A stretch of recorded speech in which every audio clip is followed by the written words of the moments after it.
Good morning and welcome to Hometown Living. Good morning, Craig. How are you?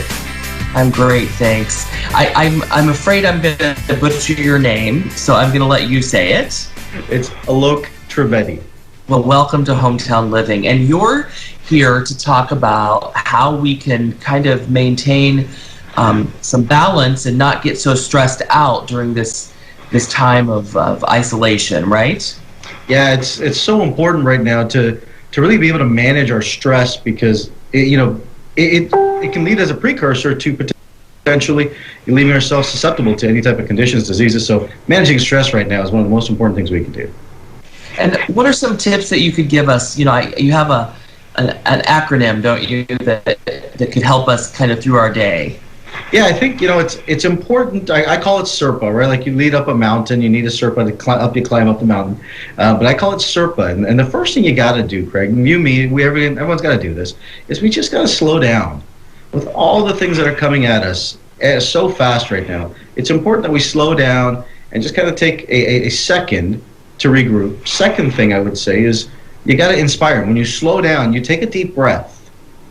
And you inspire, and you breathe in, and you analyze, what's really going on with your body, with your mind, what's happening?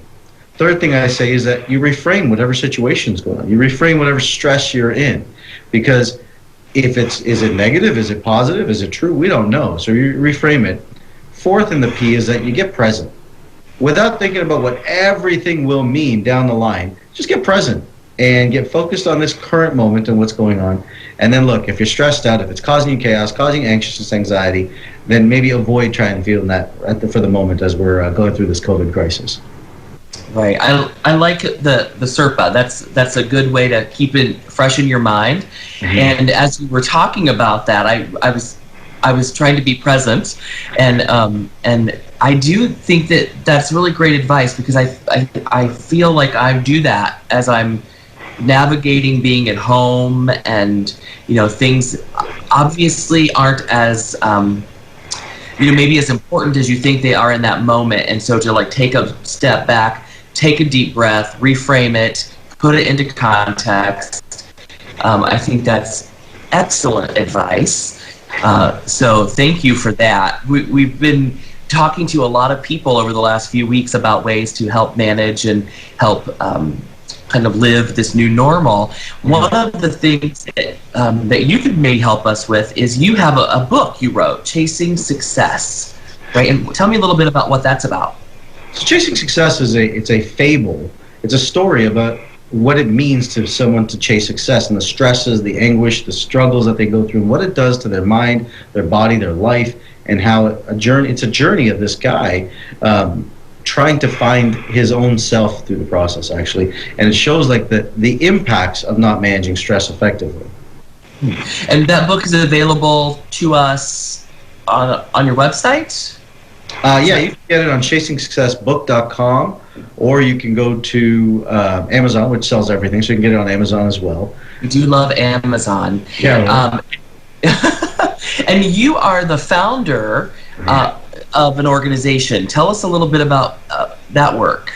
Yeah, so the Aligned Performance Institute, it's really an educational institute or personal professional development institute for people who really want to understand first who they are, right? Because most people are chasing other things from the outside. They're trying to find success from the outside in versus realizing that who they are in the process. And they try to gain accolades and success and rewards and all these things without really knowing who they are. So it's really I've been able to develop this thing called the AQ, and the science of fulfillment. And there's an exact science now to actually become fulfilled. Right? Before it was, how do you do this? You sit on, do you meditate? Do you sit on trees? Do you, how do you get there? Do you focus on positives? All these different things. Truly, the way that the brain and neurology works, there's an absolute science. And we've shown a 96% success rate with this, Craig, of people who go through a process that can, on the other side, get a life that they completely love and are in complete gratitude to their body, and gratitude to their life, too, not just their body. Now, is that something that you have to come to you to do? Is that an online situation? How do we participate in that kind of workshop or program? Well, yeah, you can go right online and get registered, and we do a virtual seminar now. With COVID's made us go virtual inside. Sure. So we annual program now that we get hundreds and thousands of people who come to these events. Our next one is May 2nd, and they can come live and they can sit in their own home and register. And we charge $100 for it, just to be transparent with you, but we donate the proceeds of it to one of the Oprah Winfrey Foundation charities. We're in contact with them, so we're trying to do our part in helping the community and helping the world with people who really need it, women and children who really need it, who are on the streets and they're struggling and that. So what we do is we kind of do this as a charity outreach as well, but we raise funds for it. But that event is truly transformational, where you get an opportunity to learn a lot of things about yourself that you probably never thought about before as well. I think that one of the things that's so interesting about this isolation period is that there is a great amount of time that you can reflect, and that is a double-edged sword sometimes for people. It's a little scary sometimes to kind of dive in and kind of figure yourself out. So folks like you are a huge help, and we love to bring you to our family at home. And so we're going to throw up your website and your information on the screen so people can check out all the great programs that you have to offer. Thank you so much for being with us this morning. Thanks, Greg. I appreciate your time.